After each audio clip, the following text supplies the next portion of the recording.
نحمده ونستعينه ونستغفره ونؤمن به ونتوكل عليه ونعوذ بالله من شرور انفسنا ومن سيئات اعمالنا من يهده الله فلا مضل له ومن يضلل فلا هادي له ونشهد ان لا اله الا الله وحده لا شريك له ونشهد أن سيدنا وسندنا ومولانا محمدا عبده ورسوله أرسله الله إلى كافة للناس بشيرا ونذيرا وداعيا إلى الله بإذنه وسراجا منيرا أما بعد دھڑک رہا ہے میرے دل میں کائنات کا دل دھڑک رہا ہے میرے دل میں کائنات کا دل اس ایک چراغ سے روشن ہے بے شمار چراغ قابل عزت عاصم و تقریم ذرا علماء کرام لائق عزت احترام مہمان اعظام اور جمیع حاضرین مجلس آج کا مبارک دن ہندوستان کی تاریخ میں ہمیشہ یادگار رہے گا ایک عظیم الشان سلطنت جس کے متعلق مسلم تھا کہ اس میں کسی وقت آفتاب غروب نہیں ہوتا اور جس کے بارے میں خود اس سلطنت کے ایک مغرور اور متکبر نمائندہ علی سلول نے اپنے ایام زندگی میں کہا تھا کہ ہماری سلطنت آج اس قدر طاقتور ہے کہ اگر آسمان سے بھی اس پر گرنا چاہے تو ہم اسے اپنے سنگینیوں کے نوک پر روک لیں گے اور وہ ہماری سلطنت کا کچھ بگاڑ نہ سکے گا وہی سلطنت آسمان کے گرنے سے نہیں محض زمین کے چند ضربوں کے اڑنے سے اس سہولت سے ختم ہو رہی ہے تاریخ اس کی مثال پیش نہیں کر سکتی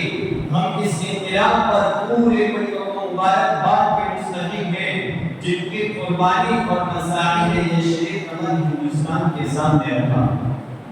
محترم سامعین نہ سپاسی ہوگی اگر اس موقع پر ہم ان اکابر ملت کی مساعی کا تذکرہ نہ کریں جنہوں نے حقیقتاً اس آزادی کا سر بنیاد رکھا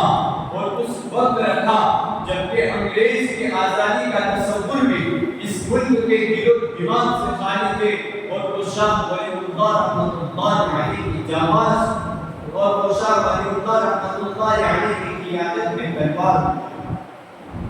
جو 200 برس سے اس سرزمین میں نہ صرف قلم اور روشنائی سے بلکہ شمشیر اور خون سے اس کی راہ پورتی کر رہے تھے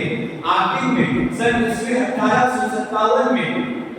بانی دارالعلوم حضرت مولانا محمد قاسم صاحب نانوتوی رحمۃ اللہ علیہ اس تصور کے سب سے بڑے حامی اور اس جوش کے سب سے بڑے حامل تھے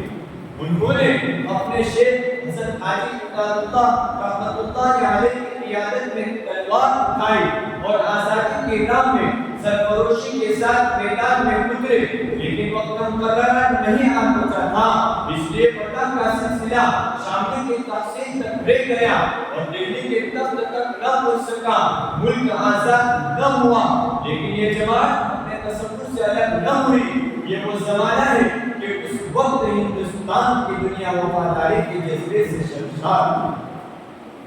انگریزوں کی خوشنودی حاصل کرنے کے لیے قرآن سے آیات جہاد کو خارج کر دینے کے مشورے اور منصوبے عائد کیے جا رہے تھے دیوبند کے جبکے ٹوٹنے والے مولویوں کا باقی نام رکھ کر بدنام کیا جا رہا تھا لیکن یہ جماعت اپنی دل میں تھی حضرت مولانا محمد قاسم صاحب نانوتوی رحمۃ اللہ علیہ اس دنیا سے گئے تو ان کے صغیر اور سچے جانشین حضرت شیخ الہند مولانا محمود الحسن صاحب رحمۃ اللہ علیہ جو ان کے علم اور نظریات کے جائز وارث ہیں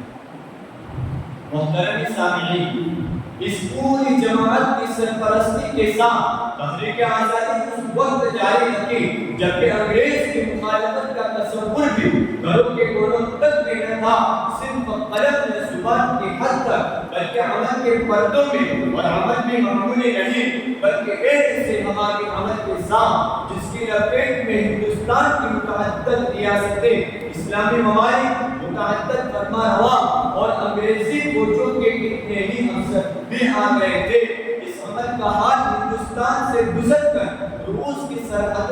داخل ہو گیا مدینہ منورہ کے گورنر جمال پاشا کے قول کے مطابق۔ عزیزان گرامی، شیخ الہند رحمۃ اللہ علیہ کی مٹھی پر ہڈیوں اور مختصر سے جسے میں کیا حقارت رکھی ہوئی تھی کہ اس نے پوری دنیا اسلام کو اپنی لپیٹ میں لے لیا۔ بہرحال ان بزرگوں کا جذبہ اقتدار کے خلاف نہ جاؤں منصب کے لیے تھا، نہ وزارت کی کرسیوں کے لیے تھا، نہ کسی ایک پارٹی کے اقتدار کے لیے تھا، بلکہ صرف اس لیے تھا کہ ایک جابر قوم کی گرفت سے نکال کر مظلوم ملک کو نکالا جائے اور حق بحقدار کے طور پر جس کی امانت ہو اسے سپرد کیا جائے۔